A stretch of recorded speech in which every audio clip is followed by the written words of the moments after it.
This is your host, Danny, and this is Myths and Legends from English Plus Podcast.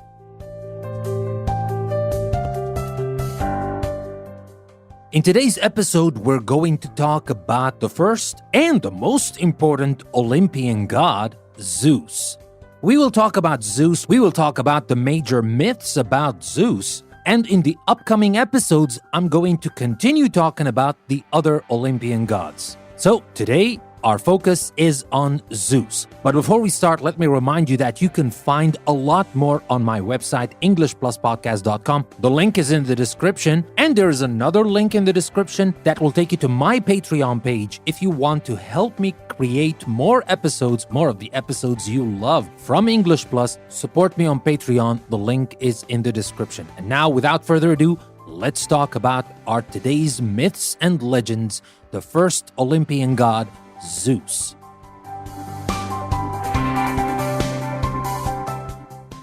Zeus was the most important deity or god of ancient Greece. He was the leader of the gods and the all-powerful overseer of earthly events and human destiny. His role in mythology was complex and filled with contradictions.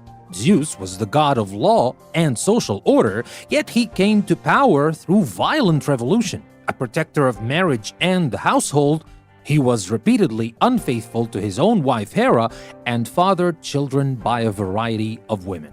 So let's talk about the major myths about Zeus. In a myth that some modern scholars believe reflects the triumph of the Greek gods over more ancient deities, Hesiod told how Zeus became the supreme god.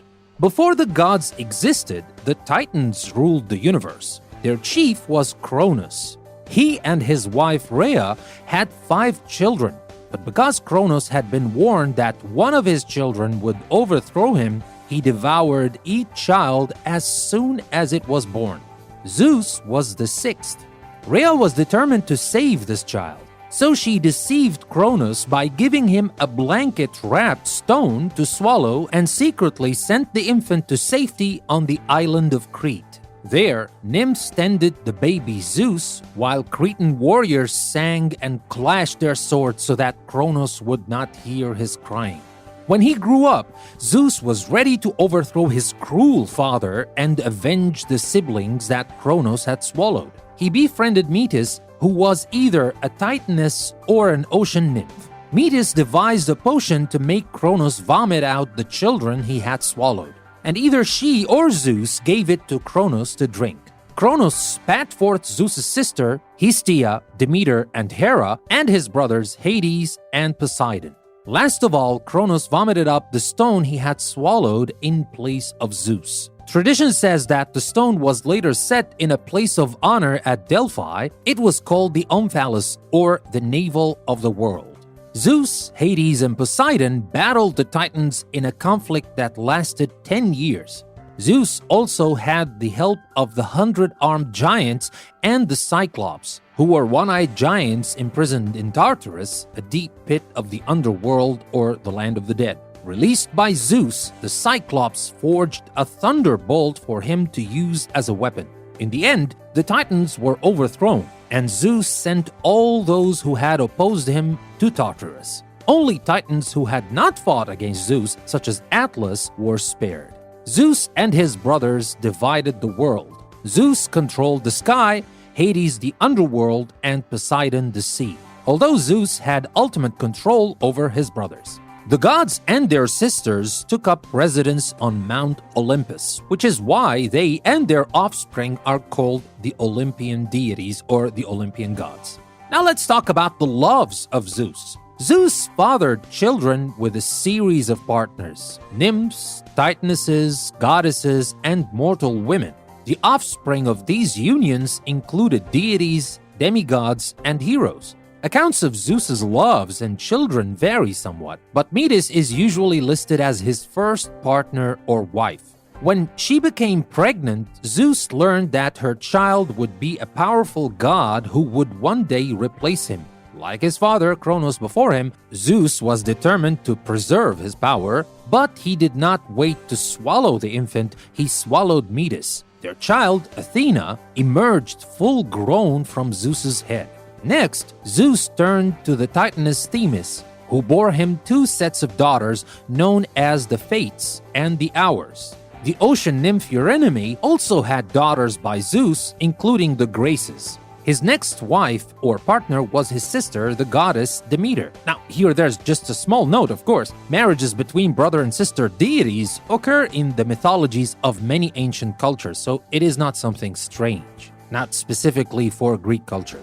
In all cultures, especially we're talking about marriages between brother and sister deities, not humans. So, again, his next wife or partner was his sister, the goddess Demeter. Their child Persephone later became the wife of Hades. But we will talk more about Persephone in later episodes, and especially the story of Persephone and Hades and the abduction of Persephone, which is a long and beautiful story as well. So let's get back to talking about Zeus. Zeus's union with the Titaness Mnemosyne produced the 9 goddesses known as the Muses. Leto bore Zeus's twins Apollo and Artemis. Maia, the daughter of Atlas, bore him Hermes. Eventually, Zeus married Hera, his last wife and the mother of 3 more Olympian deities, Ares, Hebe, and Hephaestus. Yet Zeus continued to have love affairs, many of them with mortal women. He sometimes mated with them in disguise or in animal form. After he visited the princess Danae as a shower of gold, she bore the hero Perseus. To Europa, another princess, he appeared as a white bull. He came to Leda in the form of a swan. The children of their union were Helen of Troy, her sister Clytemnestra, and the brothers Castor and Pollux. His most famous half-human son was Heracles, born to Alcmene, to whom he came disguised as her own husband. Zeus's relations with other women angered Hera, and she despised all the children he fathered by these women. Hera particularly hated Heracles and frequently tried to harm him. Once, when she had gone too far, Zeus hanged her in the heavens with a heavy block pulling her feet down, and he threw Hephaestus out of Olympus for trying to help her. Surviving Hera's attacks, Heracles aided Zeus and the other Olympians in a battle for survival. They were challenged by a race of giants which Gaia, the earth, had produced to bring an end to their rule. Zeus defeated the giants as well as various other threats to his supremacy, including a conspiracy among Hera, Athena, and Poseidon. Now let's talk about the Roman Jupiter, because Zeus is the name known for Greek mythology. But what about Roman mythology? They took most of the gods and goddesses and even the stories from Greek mythology, but they gave the gods other names. And as for Zeus, he was called Jupiter in Roman mythology. The Romans, who adopted many elements of Greek culture and mythology, came to identify their own sky god Jupiter with Zeus. Associated with weather and agriculture in early Roman myths, Jupiter was the god of storms, thunder, lightning, the sowing of seeds, and the harvesting of grapes. As Roman civilization developed, Jupiter became known as Optimus Maximus, which means best and greatest. He was viewed as the supreme god and the protector of the Roman state. As Rome became a military power, Jupiter took on such titles as Supreme Commander, Unconquerable, and Triumphant. Although Jupiter acquired many of the characteristics and myths associated with Zeus, his marriage to the goddess Juno was more harmonious than that of Zeus and Hera. Moreover, Jupiter shared some of his power with Juno and the goddess Minerva, the Roman version of Athena. The 3 deities were believed to preside jointly over both divine and earthly affairs. So that is mostly about the myths and stories about Zeus and, of course, Jupiter, the Roman version of Zeus. But let's talk about Zeus in context. As a mythological figure, Zeus changed over the centuries. Originally a sky god, he was believed to bring clouds, rain, thunder, and lightning. His cults were associated with mountain peaks where clouds gathered. As Greek mythology developed, the figure of Zeus grew larger until he became the dominant force of the Greek pantheon, or collection of recognized gods and goddesses. Later, as Jupiter, he was the chief god of Rome. Some of the earliest accounts of Zeus appear in the writings of Homer and Hesiod. Homer called Zeus the father of gods and men, but the term father referred more to Zeus's position of authority than to actual parenthood. Zeus did father some of the gods, but many others were his brothers, sisters, nephews, or nieces. Although he ruled many aspects of earthly affairs and human life, Zeus was not a creator god. Other mythological powers brought the earth and human beings into existence. Zeus enforced the laws that governed them.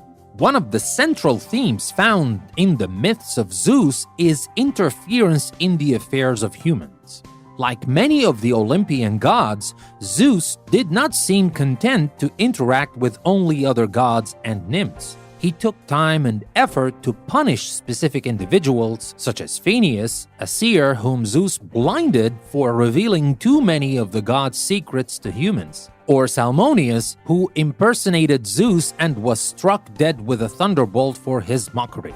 He also provided rewards to others, such as the seer Tiresias, who took Zeus's side in an argument the god was having with Hera. Tiresias was blinded by an angry Hera, but Zeus gave him the power to see the future. Another theme common in the myths of Zeus is physical transformation. Very often it was Zeus who transformed himself, such as when he became a shower of gold to reach Danae, or when he mated with Leda in the form of a swan. However, he often transformed others into animals and objects, usually as punishment, but sometimes for their own safety. Pandarius was transformed into stone for stealing a statue of a dog from one of Zeus's temples. Periphas was a king of Attica whom Zeus changed into an eagle when he died as a reward for living a just life. And now let's take a look at Zeus in art, literature, and everyday life. Ancient artists generally depicted Zeus as a dignified, bearded man of middle age.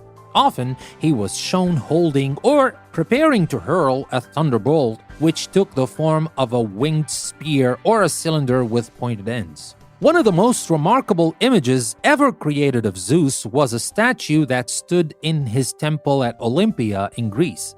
The statue was lost long ago, but a description of it survives. The 40-foot-tall statue showed the god seated with golden lions at his side. The head and upper body were made of precious ivory, and the lower body was draped in gold, truly a glorious and awe-inspiring representation of the greatest god of all. In modern times, Zeus is still the best known of the Olympian gods. He has appeared as a character in numerous television shows and films. Notable examples include Jason and the Argonauts, 1963, Clash of the Titans, 1981, and the Disney animated film Hercules, 1997. He has also appeared in video games such as Zeus, Master of Olympus. And now to wrap the episode up, I have a question for you. Now, in ancient Greek mythology, Zeus was believed to interact with humans frequently, though not always in his godlike form. In modern times, people generally do not support the idea that a god, or the god, regularly appears in physical form on Earth to interact with humans. What do you think this indicates about modern believers when compared to the ancient Greeks? Is there a difference in the way these two groups relate to the realms of the gods? Now, this is of course a question with respect to all the beliefs of everyone. I'm not saying that the newer version of God or the newer belief of God is the same like the old one, not at all. I respect all beliefs, but I'm just saying, it's just a question. It's just a comparison between modern beliefs and old beliefs. Because after all, we're all humans and we believe in things. We have to respect all of that.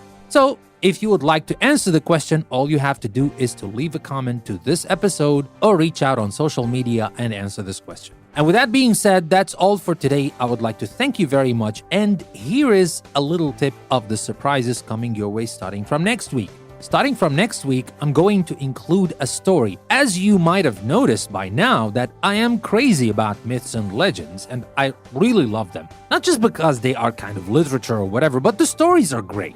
And to dive deeper in the stories of Greek myths, I'm going to release a series based on a famous game, Assassin's Creed: The Odyssey, and we're going to have the story of the hero of this game. I'm going to narrate what's happening, and I'm going to include a video as well on my YouTube channel. So there's going to be something else that will help you learn English, enjoy a good story, and as well, you can see it. You can see the stories now. You can see it on my YouTube channel. That's coming next week. This week, I'm starting a different story, and that has to do with an apocalyptic theme, and that comes from another game. So I'm trying to use games for educational purposes, or maybe not exactly educational purposes. Let me not be that kind of teacher, but I'm trying to use them for storytelling purposes, because that is my passion in life, to tell stories. Well, after all, yes, I'm a teacher, but I'm also a writer, and I love telling stories. You might have noticed that by now. You might have read some of my stories or my novel or my poetry, and if you like what I write, you're gonna love what I'm going to write about these games,